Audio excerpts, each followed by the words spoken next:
here to defend Boris Johnson, but I'm going to, on this point, defend him. He's made it very clear that his strategy with the EU is that he wants to keep no deal on the table to get a better deal out of them. It is called a sensible business strategy. We should have been doing it from day one, but we had a Remainer Prime Minister who didn't believe in Brexit and didn't want to deliver this. Your answer to this chaos, while I was away on holiday, unless I'm mistaken here, was you wanted to get rid of all the men in the cabinet and replace them all with white women, which managed to be singularly sexist and racist. That was your answer. Well, that was a gross... No, it wasn't. It was a gross misrepresentation of what I was saying. I was simply suggesting that we got together either the leaders or the deputy leaders of the parties, who are mostly white women, in fact, almost exclusively white women, and have a brainstorming together. When I used the word cabinet, which, believe me, I now recognise was a mistake, it was in inverted commas. Why would white women... doesn't translate onto the media. But the point... Yeah, but Caroline, given we've it's not about white women. It's about the fact that Jo Swinson is a woman. So is the deputy leader of the SNP. With respect, Caroline, you made it about white women, not me. You're the one who said... I didn't. You're the one who very publicly called for a cabinet of solely white women, for which you then apologise, right? You don't dispute that. What I called for was for either the leaders or the deputy leaders of the different parties who were women to come together and they're all to see white if we women, could bring about they? A different dynamic to They're all white women. Well, can I explain why they are? Why would you think the answer to a problem... The Liberal Democrats after three... is a white woman. The deputy leader of the SNP is a white woman. I'm answering your last question, if you'd let me first. The deputy leader, in terms of women in the Labour Party, is Emily Thornberry. So that is why you had a group of white women. Yeah, I get it.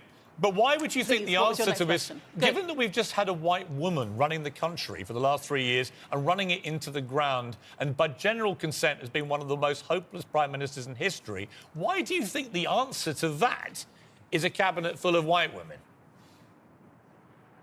Well, I challenge again the word cabinet. It was never meant to be a cabinet. What I suggested was a brainstorming of some women in Parliament to see if we could get a different dynamism. And frankly, after all the testosterone that is around Westminster, I stand by that still by saying that that could have been a good idea. So you think the women... As it was, what it did was to hopefully stimulate Jeremy Corbyn into then himself calling a meeting of the opposition parties, a very constructive meeting. OK. I hope very much we can keep that level of constructiveness as we go forward now. Speaking as one of the problematic men in all this, what do women bring to the political... I'm glad you recognise it. What do women bring to the political process on Brexit which somehow men can't do then?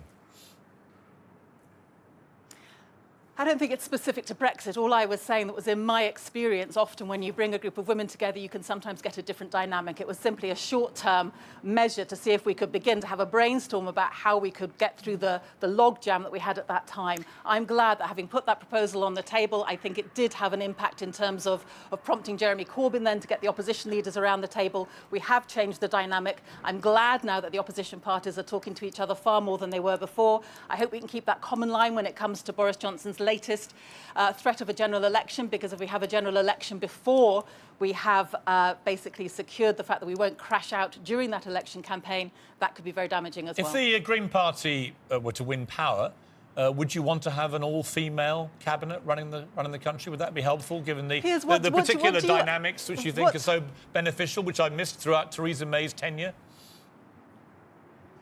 Well, it wasn't about Theresa May on her own, and I would certainly agree with you about Theresa May's tenure. What I was simply saying, which I don't think is that controversial, is that sometimes if you get a group of women together, as happened with the Northern Ireland Troubles, as happened actually with some of the climate change talks, you can sometimes break the dynamic. But that was not about a cabinet. What do you not understand about my saying this is a short-term, a matter of days or weeks, brainstorming to see if we could actually break the logjam in Parliament? What I didn't understand, and I've interviewed you many times, and I've a lot of respect for you, and you're a good politician. What I didn't understand was you coming out with such a load of sexist claptrap.